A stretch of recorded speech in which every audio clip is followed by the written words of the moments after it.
Good evening. Thanks so much for joining us tonight. Thunder, lightning, and a whole lot of rain. Today, an unexpected thunderstorm drenched Oahu. Yeah, the worst of it has subsided, but we're not quite done completely. In fact, Kelly Simek will tell us what we need to know in a moment about more possible rain falling. But first, got to see this, how bad the rain was earlier today. Look at this. This is right here on the H1 freeway. Waterfalls that are falling right off the Palama Street off-ramp. And in Kahuku on the North Shore, you can see all that muddy water just flowing right across Kamehameha Highway. But it appears the worst of it was right here in Dillingham, Mapunapuna, Sand Island areas, where it was so badly flooded that some of the vehicles even got stuck.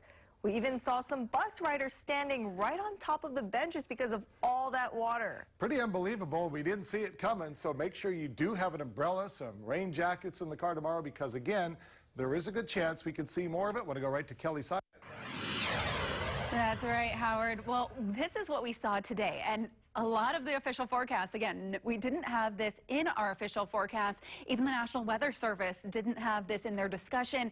An area of moisture moved over Oahu earlier this afternoon. That, coupled with a disturbance passing aloft, along with daytime heating, isolated thunderstorms developed, and we did see really unstable atmospheric conditions thanks to, well, we have a surface trough far to the northeast of the state, as well as an upper level low. So that's what's generated a lot of this moisture. And as those low pressure systems kind of linger around tomorrow, we could see similar conditions, but it looks like that upper low is going to start to lift out away from the area by tomorrow. So more stable conditions are on the way. Again, heavy showers pounded a lot of the island.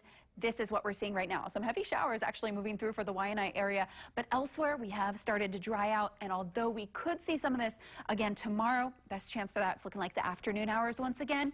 It is looking like we are going to be seeing a little bit more stability, but definitely keep those umbrellas on hand because again, even for today, this was not in the forecast. So kind of a mixed bag. Now for the rest of the state, saw a lot of sunshine. So here just on Oahu, we are under a flood advisory until 10:45. All right, now for the big weather story. Of course, Tropical Storm Harvey we've been monitoring for over a week now.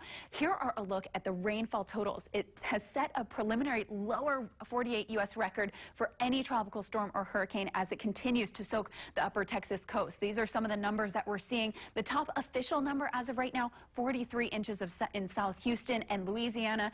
The worst is yet to come for them. I'll have more on this, but actually for a little bit more on Harvey, let's send it back to the desk. All right, Kelly, thank you very much. Now, among some of the worst flooding that we saw today, a place where we're used to seeing it, we're talking about the area in Mapunapuna. We saw car after car yet again get stuck in the high water. The low-lying area notorious as being a very bad spot when it floods. But look at this. People in the area told us they've never seen that bad, even when we had the recent king tides. Today was probably the worst I've ever seen it. There's a Subaru that was stuck there earlier.